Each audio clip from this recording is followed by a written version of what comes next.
नमस्कार। चलिए आज चलते हैं हिंदी साहित्य की बिल्कुल शुरुआत में, उसकी जड़ों तक। ये वो दौर है जिसे हम आदिकाल के नाम से जानते हैं। तो शुरू करते हैं ये दिलचस्प सफर। लेकिन आगे बढ़ने से पहले एक सवाल पर सोचते हैं। कभी ख्याल आया है कि किसी भी लिटरेचर की, किसी भी साहित्य की शुरुआत आखिर होती कहाँ से है? वो पहला पॉइंट कौन सा होता है जहाँ से कहानियों और कविताओं का सोता फूटता है? तो जब बात हिंदी की आती है ना, तो इस सवाल का सीधा सा जवाब है आदिकाल। यही वो बुनियाद है, वो पहली ईंट है जिस पर हिंदी साहित्य की इतनी बड़ी और शानदार इमारत खड़ी है। तो चलिए अब थोड़ा और समझते हैं इस आदिकाल को। आखिर ये है क्या और इसकी खासियत क्या है?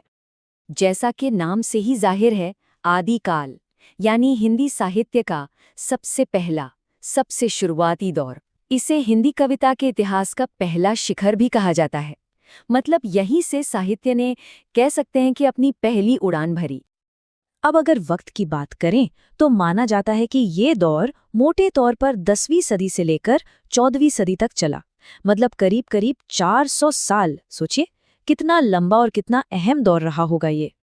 अच्छा, यहाँ एक मजेदार बात है। इसी दौर का एक और नाम भी है, वीरगाथा काल, यानी वीरों की गाथाओं का समय। और ऐसा क्यों कहते हैं? चलिए अब यही समझते हैं।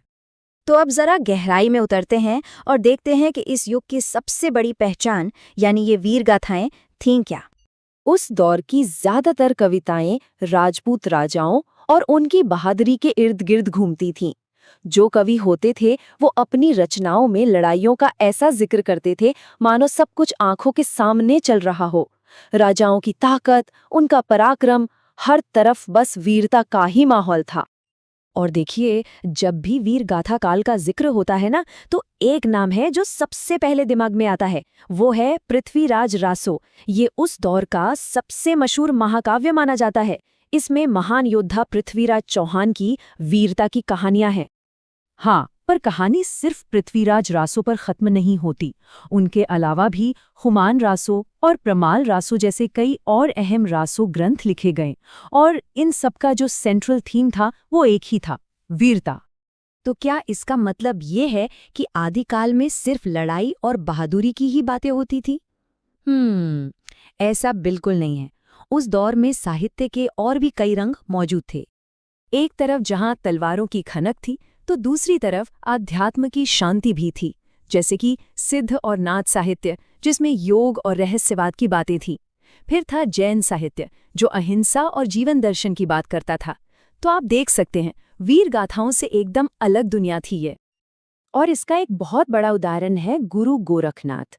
उन्होंने अपनी रचनाओं के जरिए योग और साधना का जो ज्ञान था उसे आम लोगों तक उन्हीं की भाषा में पहुंचाया। तो गोरखनाथ जैसे कवियों से पता चलता है कि आदिकाल का कैनवस कितना बड़ा था, जहां एक तरफ वीरता थी तो दूसरी तरफ वैराग्य भी था। अच्छा, इतनी सारी बातें हो गई, पर एक सवाल तो मन में आता ही है। ये सब लिखा किस भाषा में जा रहा था? चलिए जरा भाषा को भी समझ लेते हैं। उस समय की जो भाषा थी ना, वो एक तरह से एक मोड़ पर थी। वो अपभ्रंश नाम की एक पुरानी भाषा से निकलकर धीरे धीरे हिंदी का रूप ले रही थी। इसे ऐसे समझ सकते हैं कि ये हिंदी का बिल्कुल शुरुआती, बिल्कुल कच्चा रूप था, उसका बचपन था। तो आखिर में सवाल ये उठता है कि ये सब आज हमारे लिए क्यों जरूरी है? आदिकाल की विरासत आखिर है क्या? देखिए, सीधी सी बात है, आदिकाल हिंदी साहित्य की नींव का पत्थर है।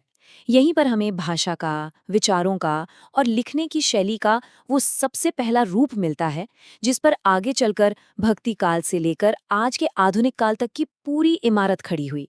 तो कह सकते हैं कि ये वो जड़ें हैं जहां से हिंदी साहित्य का पूरा पेड़ निकला।